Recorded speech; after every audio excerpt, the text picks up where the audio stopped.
Hey everyone, this is Pause or Repeat. Here we figure out whether a game is really worth your time and money. Today's game is Nioh 3. Nioh 3 builds upon the core gameplay experience of the first two games. They've introduced a style shift system, which allows you to build two different styles of gameplay. The first is Samurai, a slower, methodical fighting style, and the second, Ninja, is a faster and more agile fighting style. You're expected to switch on the fly and experiment between the two styles, as the game encourages a blend of Souls-like and action RPG gameplay. Also, this one moves away from mission-based gameplay like 1 and 2, and instead, you'll be able to explore interconnected maps in a semi-open world that they've developed for this entry. But now the question still stands. Pause or repeat? I know what you're going to say, Chris.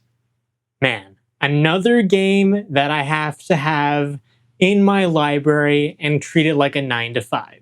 Because this game is a 9 to 5 job. I know that's you're funny thinking that. That's funny that you said that, because my initial reaction to Nioh 3 is, a game means business when every fight feels like it's grading your reflexes with a red pen while your stamina bar files for early retirement. Yeah, that's how my thumbs are feeling right about now, because Nioh 3 wastes zero time reminding you that hesitation, Henrik, is just another word for loading screen incoming, because I kind of saw that quite a bit because my ass sucked in this game. But the battlefield feels like it's breathing down your neck before you even draw your blade. And did you get that same vibe from this? Oh, yeah. I mean, this is really just ARPG bliss at its finest. I mean, they've taken elements from the Souls-like games. They've taken elements from games that are less on the Souls-like aspect and more on like let's just have fun and be flashy about it, like Devil May Cry, Metal Gear Rising Revengeance, games like that, And they've managed to blend them together in such a good way that you as the gamer have fun, but you also can get humbled by the wrong type of enemy if you approach them incorrectly, or a boss that all of a sudden is just destroying you over and over again until you get good. Basically. Right, or even when your curiosity peaks and you start going off in a different direction, and all of a sudden, here's your battle. You're like, oh crap, here we go. Was it always like this back then in Japan? I have no idea, but I like to think that what it was. But Nioh 3 drops players into a dark, supernatural Japan where time itself is unraveling. I mean, it's tossing you across different eras to stop an ancient corruption spreading through history like it found a cheat code for chaos. I mean, it sets up really, really fast. And the journey blends that, like you said, like this very open world or open field exploration with this. Yeah, they didn't call it open world. They said it's open field. Get it right, guys.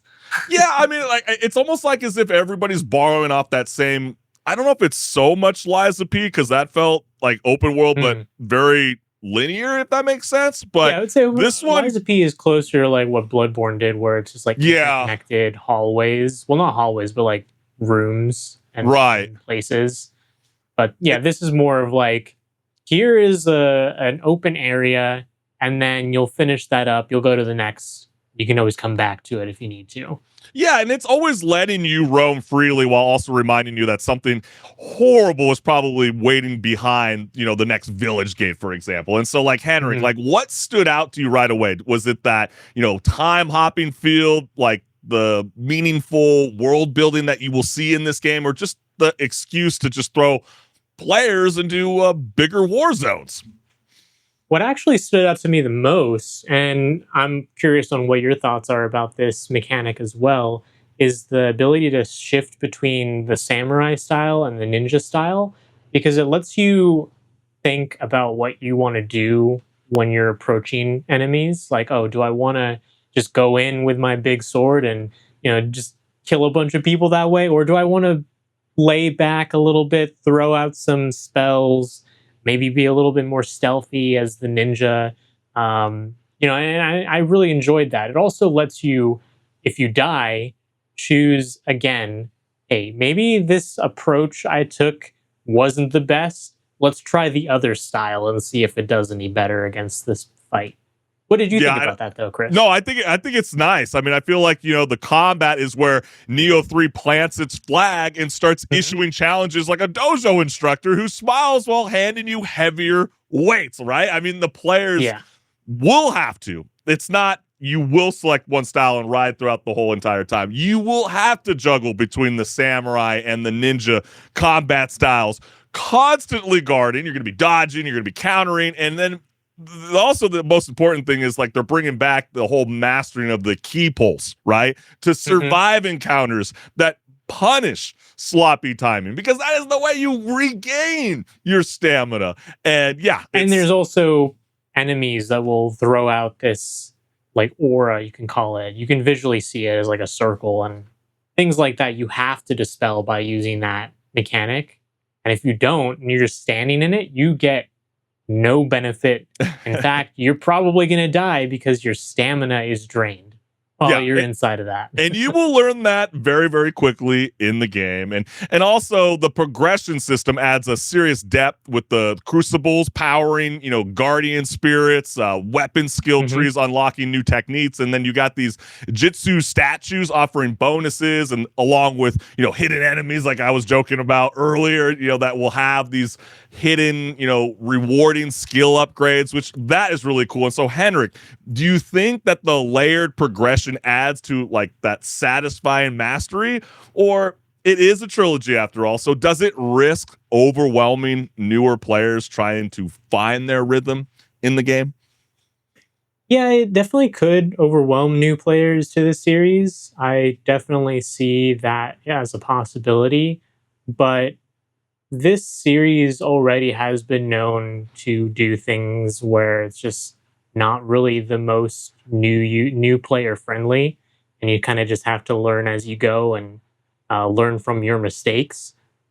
This game, I actually in the series would say is one of the easier ones for people to get into compared to the previous entries, where especially Nioh 2, and some of those bosses, they are unforgiving. They're a pain in the ass, dude. They're freaking pain in the ass indeed. So, and I'm with you. I think that's actually into the series. I think the good thing too is you don't need to actually have played the previous games to get into it. That's true. That's a plus. I know people always get scared of the whole 3, and that's why Overwatch had to drop the 2 and go back to the original, or maybe not.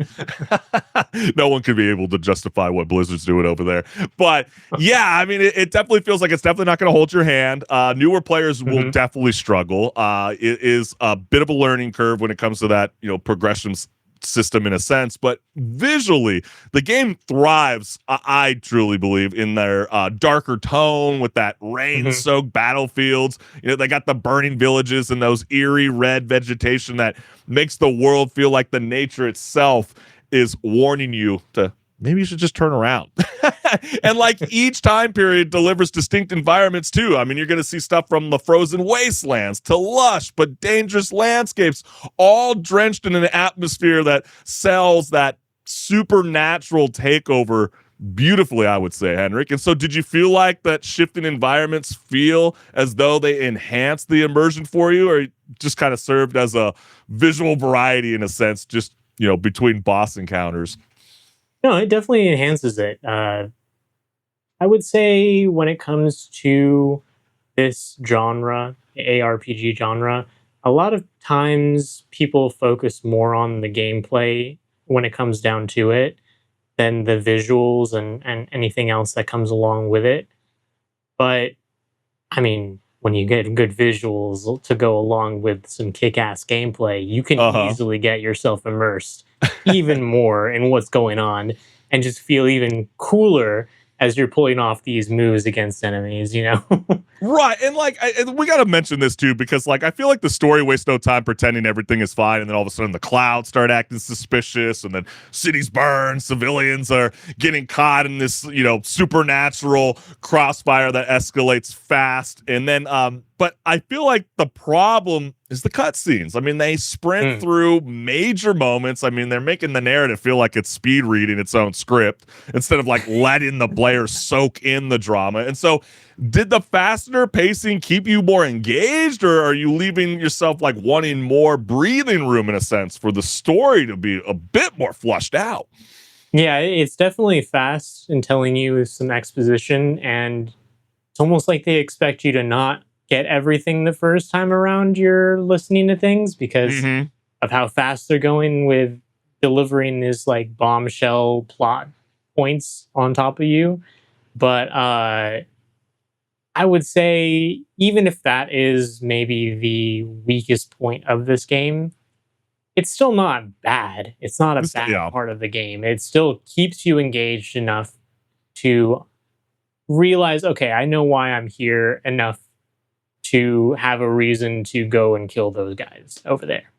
Right. And that's more than enough than most Souls likes will actually get to in terms of delivering cutscenes to you in a cryptic way, because a lot of them do get very cryptic. Yeah, they probably spent more time on the character creation mode that you set up yourself in the first 5 minutes than they actually did with the story. Just have to say it like that. It's just true. I mean, yeah, it's a fictionalized Japanese world and they're trying to pick up on historical context and this and that. Well, it'd be kind of cool to learn a little bit of something. I don't know, just saying. But it doesn't kill off what Nioh 3 has, what's going. It doesn't just challenge your skills. It challenges your patience, endurance, and survival instincts in a way that rewards commitment and punishes hesitation. And so, for me, it keeps you coming back for more. And even if the story sometimes plays catch up with the action, so be it. But I'm telling you, fam, you're going to want to play this game. And this is a repeat. What do you say, Henrik the Wreck? Oh, this is an absolute repeat for me also, because I enjoyed Nioh 1 and 2, regardless of how difficult or it can be sometimes, how much of a pain in the ass it is. It's a fun game. And I'm glad to see that 3 still has the difficulty, yet is even more fun than the previous, I would say. Yeah. So it's a repeat. Money earned, well spent, right? And so tell us, gamers, are you sharpening your blades in Nioh 3 or are you roaming elsewhere? Let us know what's good.